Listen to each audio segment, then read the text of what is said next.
Beli emas, Benua Jaya aja. Halo sahabat Benua Jaya, kembali lagi di channel Toko Emas Benua Jaya. Jadi di video kali ini kita akan menjelaskan kenapa perhiasan di pasaran itu memiliki beberapa warna. Padahal kan yang kita ketahui emas itu kan satu bahan berwarna kuning. Iya betul, di pasaran suka ada yang warnanya merah, atau warnanya rose gold, atau warnanya putih, atau bahkan hitam ya warnanya ya. Nah di video kali ini kita akan bantu menjelaskan apa sih ini gitu. Oke, seperti biasa sebelum kita mulai videonya jangan lupa untuk klik tombol subscribe dan juga jangan lupa nyalakan lonceng notifikasinya supaya kalian nggak ketinggalan video-video dari kita. Nah, jadi sebenarnya betul emas itu kalau dia murni ya, kalau dia tidak tercampur dengan logam lain, pasti warnanya harusnya ya emas gitu, atau kuning, warnanya kuning yang kita kenal. Nah, kenapa bisa ada muncul perhiasan yang katanya berbahan dasarnya emas, namun warnanya berubah menjadi rose gold atau dengan warna yang lain, bahkan sampai warna hitam sekalipun ya. Kalau emas itu kadarnya 99,99 atau yang kita bilang logam mulia atau emas murni, pasti warnanya kuning. Ya, kuningnya betul ya. Berkilau banget. Iya betul, seperti yang kalau sahabat Benua Jaya lihat itu seperti LM, itu pasti warnanya kan kuning seperti itu ya. Nah itu adalah warna aslinya emas. Nah namun ketika dia menjadi sebuah perhiasan, ada kalanya emas ini tidak bisa berbahan baku murni langsung dibentuk menjadi sebuah perhiasan, cincin atau kalung misalnya. Karena dengan alasan-alasan tertentu, salah satunya adalah alasan ketahanan atau kekuatan produk. Karena kita juga tahu emas itu memiliki sifat dasar logam yang lembut.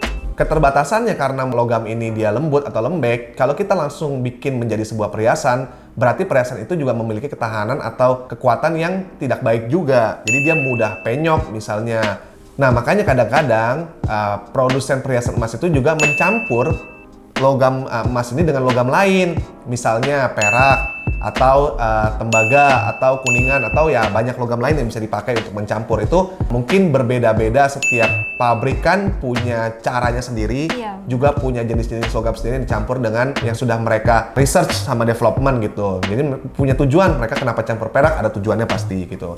Namun yang saya tahu tujuan umumnya adalah untuk membuat logam tersebut menjadi lebih keras, sehingga ketika dibikin menjadi sebuah produk lain akan menjadi lebih kuat, lebih tidak cepat berubah bentuk, dan lebih tidak gampang terbaret. Seperti itu, Cimin. Nah, yang jadi pertanyaan kan kenapa kok bisa berubah warna? Kalau kita bicara kadar emas perhiasan 40%. 40% itu dalam 1 gramnya ada 40% kandungannya emas, 60%-nya kandungan logam lain. Betul ya? Benar. Misalnya dia pakai perak untuk mencampur. Berarti peraknya 0,6 gram, emasnya 0,4 gram, digabungin jadi 1 gram. Jadilah emas yang kita bilang 40%. Ketika kamu campur, warnanya pun akan berubah, Cimin, gitu. Nah, misalnya kalau kita mau achieve atau kita mau dapat warna misalnya rose gold.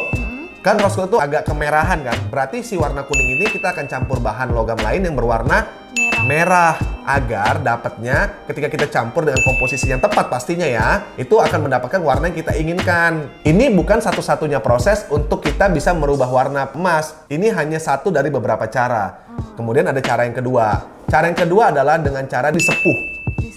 Nah, sebenarnya apa sih proses sepuh atau electroplating ini? Jadi, electroplating ini atau proses sepuh ini adalah proses pelapisan logam dengan logam lain. Gitu, Cimin. Jadi misalnya nih, saya punya logamnya ini emas, tapi warnanya ini tidak sesuai dengan yang saya inginkan. Misalnya warnanya kuning, tapi saya pengennya rose gold.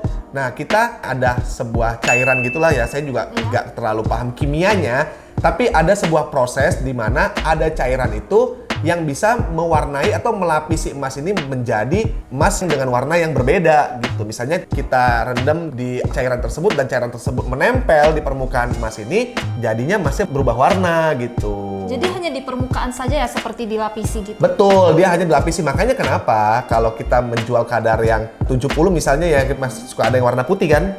Ya, Cimin bener ya, suka ada yang warna putih. Kalau dipakai lama, dalam jangka panjang, bisa berubah lama-lama jadi pudar. Balik lagi, putihnya hilang jadi ada kekuning-kuningan sedikit. Nah, tahu nggak kenapa?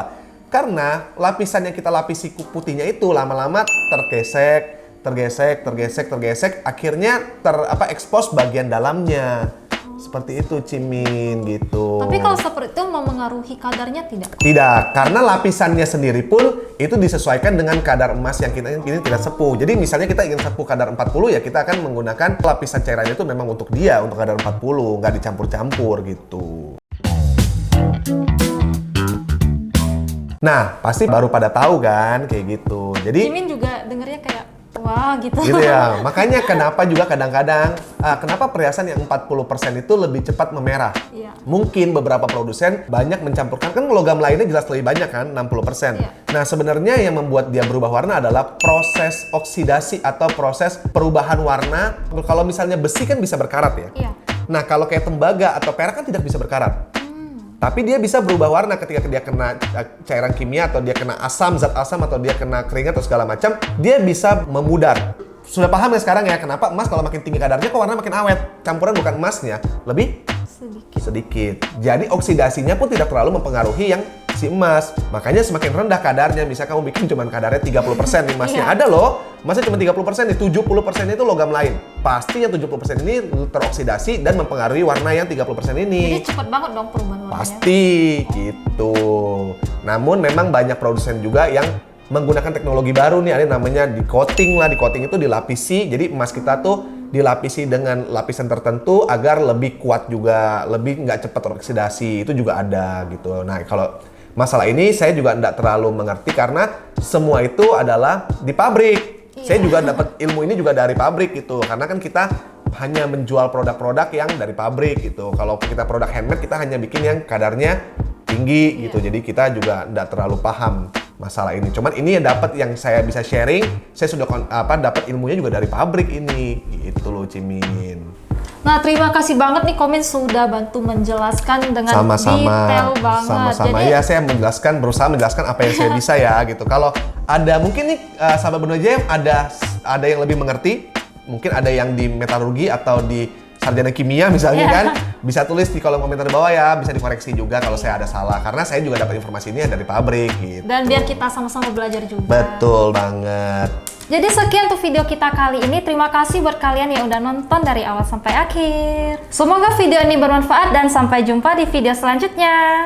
Beli emas Beno Jaya aja. Bye. Bye.